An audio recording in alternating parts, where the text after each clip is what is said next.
Let's talk a little Texas A&M recruiting. We got Aggie Yell insider Jackson Calloway. Jackson, it's great to have you on the network. We don't get to really talk as much Aggie recruiting because we didn't have a site, but with the merger with Rivals, we got Aggie Yell. So welcome to the network. Glad we can talk some Texas A&M football. Thank you, man. I'm pumped to be here, and it's awesome to talk about some Aggie football on three. It's exciting times. Absolutely. And, man, it's been a hot summer. Hot summer on the recruiting trail. The Aggies landed 2 defensive commitments last week, but Jackson, I saw some new predictions rolling in for a priority offensive target. Take us behind the scenes of that one. Yeah, so, I mean, Christian Ellsworth and the offensive staff have been really big on Evan Jacobson for some time now.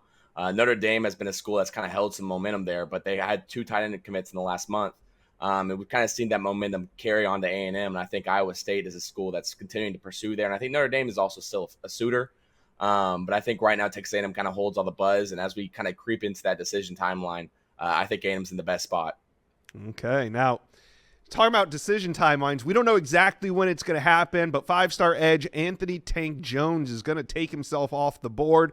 He cut that list of offers down to a top 3. We got Oregon, we got A&M, we got in-state Alabama. Where do you think A&M sits right now as we wait for this decision date to drop? Yeah, I mean, I think Alabama is currently holding all the buzz. I think A&M continues to work there, and I think right now that they're probably the school with the best relationships with Tank Jones.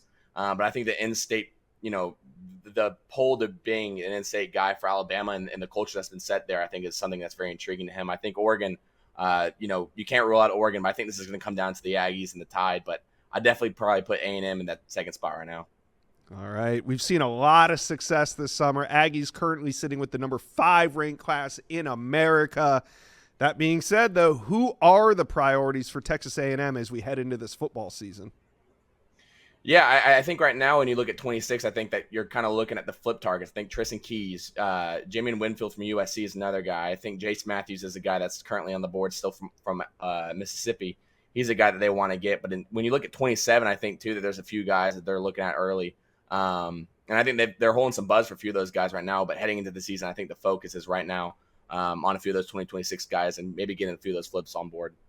Yeah. Let's talk about that Tristan Keys recruitment, right? Mm-hmm. We hear about Tennessee. We hear about, obviously the program he's committed to, LSU. But we also hear a lot Miami's in there too. But we also hear a lot about Texas A&M. Why have the Aggies not gone away despite his commitment to LSU?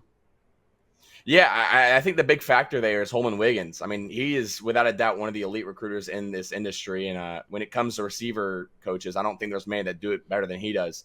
Last class, he was able to get Jerome Miles. He already has a few key guys, and Madden Williams, Aaron Gregory, some other guys in this class already. I think they're still looking for that cherry on top, and I think Tristan Keys is that guy that they're willing to go after. They're willing to do what it takes to get that guy.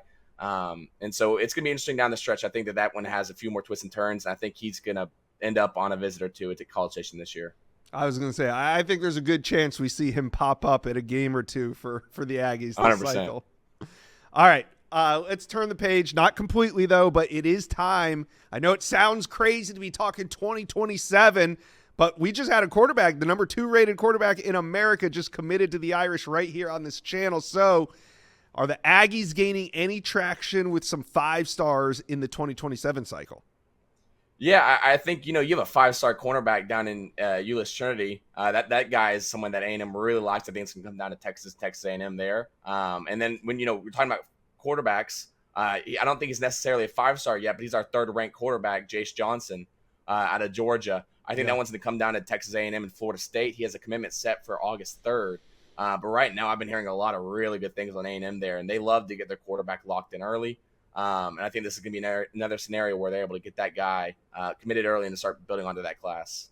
All right. Well, I'm really excited, Jackson, to have you on the channel. We're going to be talking a lot more Texas A&M as we move forward. So make sure you guys are subscribed. Appreciate you taking a little time today to drop by the Inside Scoop. Of course, man. Thank you for having me.